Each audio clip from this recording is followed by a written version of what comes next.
watching Monarchy, the royal family at work, on CBC. The Queen's visit demands the slickest preparations, just as it did when she first came here 56 years ago.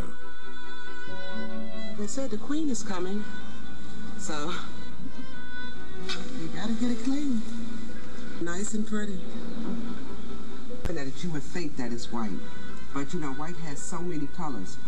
The White House is white, but it's really whisper. I mean, you got antique white, you got China white, you got Navajo white, you got, you know, it's a lot of whites. So whisper is one.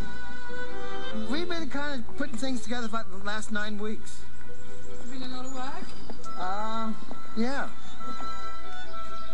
The centerpiece of the Queen's visit to America will be a white tie banquet held at the White House. President Bush doesn't much care for formal entertaining, but the Queen is getting special treatment. Some think because of her government's support for the Iraq War. It's the highest profile state visit of his time in office, and the White House is ready. I do want to say from the outset, really, we have never felt pressure in doing this job. It's not chaotic. People are excited, but they're paying a lot of attention to detail. We did our homework, essentially. In the East Wing, the First Lady's executive staff are going over the details of the state banquet. We thought it would be nice if the President and Mrs. Bush stopped in the state dining room to take a photo. I don't know whether that alters if we need an extra minute or two. I think it does, but I think it will be quite spectacular to have them standing there with the state dining room completely done, and they're dressed right before they go. It'd be a beautiful photograph. As guest of the President of the United States, the Queen will stay at Blair House, the Washington residence for all visiting heads of state. Across the road from the White House, the welcome lunch will be a small, cosy affair in the Bushes' private dining room, well away from the media. No detail is too small for the First Lady. As you can tell, we're trying out several chinas. We're actually going to use the Johnson china for the luncheon because it's the state flowers, and I thought Her Majesty would like. I know she likes flowers, so I thought she would like that. And we'll be sitting where? The President will be sitting there, and then, of course, Her Majesty to his right. And then Prince Philip will be sitting here, and I'll be over on his left. Yes, because he'll be on my right. From last November, when we heard that the trip was on, we started thinking about who we would want to invite, what we would do for flowers, who we would want to have as entertainment. So we've been very actively engaged in planning it for all of this time. President Bush is also part of a dynasty, and his father, the 41st president, entertained the Queen 16 years ago. I met her upstairs when my mother and dad were here in the White House, and she'd come on a state visit similar to the one we'll be having, and there's a lunch after the arrival ceremony similar to the lunch we'll be having. My mother introduced me to her, and just behind a important title is a very kind and compassionate woman, and that's the person I have met. This partner's desk has always been here, at least since the Kennedy administration, in the middle of the room. And it's a special place that dogs love to streak down in the middle of it.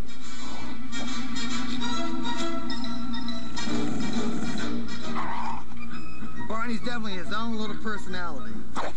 He loves that ball. As you can see, he plays hard with it. You ought to see Barney and the President play golf. You know, the President is out here putting, and then just before the ball will drop in, Barney usually snags it, so you don't know if you got a hole in one or not. But Barney is great at pulling them out of the holes for the President. So the two of them playing golf is fun to see. Dale Haney has walked all the President's dogs since 1973. The current first dogs, Barney and Miss Beasley, are national celebrities. Well, you know, the Fords had golden retrievers, and then the Reagans, at first they had a Bouvier de Flandre, or a French sheepdog, which was awesome. But the dog was too big for Mrs. Reagan, and they were afraid the dog was going to pull Mrs. Reagan off the helicopter. So then they got her a Cavalier King Charles Spaniel and took the Bouvier Lucky to the ranch. So he wants his belly rubbed. Oh, goodness sake. I think Laura's a little nervous how Barney may behave. You know, after all, he is, you know, Scottish Terrier, and if Laura, who'll be making the decisions, by the way, about how we handle all this, I'm just a ornament. If she thinks that Barney will be well behaved, I hope Her Majesty asks to meet Barney. And I know Barney would like to meet Her Majesty, so if Her Majesty makes the request, then I'm confident First Lady Bush will allow Barney to come in. Sure, I think the dogs will probably be upstairs when she comes up for the luncheon. These two are the big state bedrooms, the Lincoln. On her first visit to the White House as a young princess, the Queen stayed in this bedroom. This room used to be called the Rose Room. You can see it's still rose. This is the Trumeau mirror that King George gave, that Princess Elizabeth presented to the Trumans in the Rose Garden. President Bush and Barbara Bush, when they visit us, stay in this room, and we used to stay in this room when we would come visit them. It's a beautiful, beautiful home, and it's not so grand that there aren't intimate spaces and pretty windows to sit by.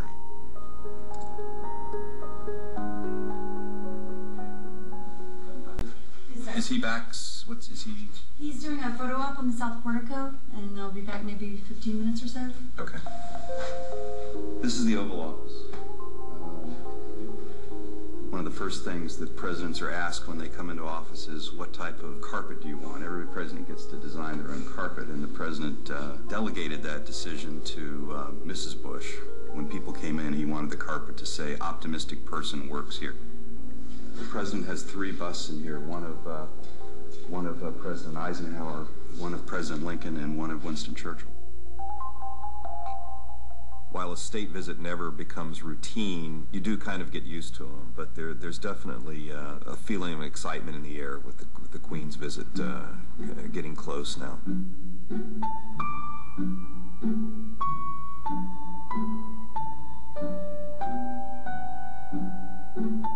In London at Buckingham Palace, the Queen is waiting for her weekly meeting with her Prime Minister of the time, Tony Blair. The Prime Minister, Your Majesty. Good evening, ma'am. Pretty busy again today. Yes, we have. Questions? Yes, very busy.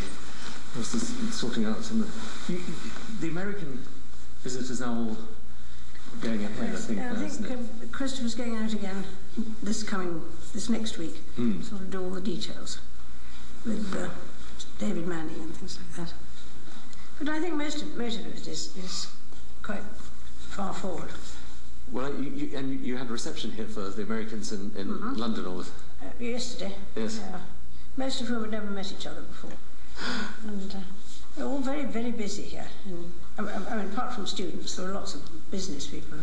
Well, extraordinary. There's a huge number of Americans. In fact, I think in London as well, they've got over 150,000 French as well. So you've got masses of people working in the financial service sector. Exactly, yes. So they're all very much sort of spread around, and not only in London, but other parts of the country. Well, I know the Americans are looking forward to the visit anyway. Well, I did find myself saying, well, it's not new to us because we were there 50 years ago. To which they were all surprised, because I don't think they'd ever heard of us 50 years ago. But were you in? Because where were you? There for the 350th anniversary. Ah, right, of course. And so now it's the 400th. That's fantastic, isn't it? Back again. I don't suppose I shall recognise it anyway. Yeah. People love the monarchy around the world. They look up to it and they like it. It's part of what they perceive as something about the country. It doesn't mean that people don't think that Britain's a modern country, but they recognise this is part of our tradition and our history, and a good way of keeping the country together in a very changing world.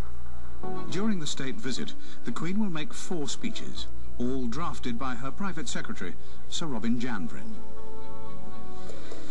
Can I hear you about those 2 points on the speeches?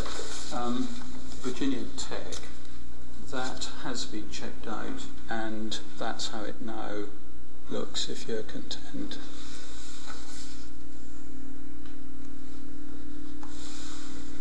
And you've changed one word. Yeah. Oh, that looks all right. Yeah. And the other one, ma'am, is that point about Northern Ireland that you mentioned.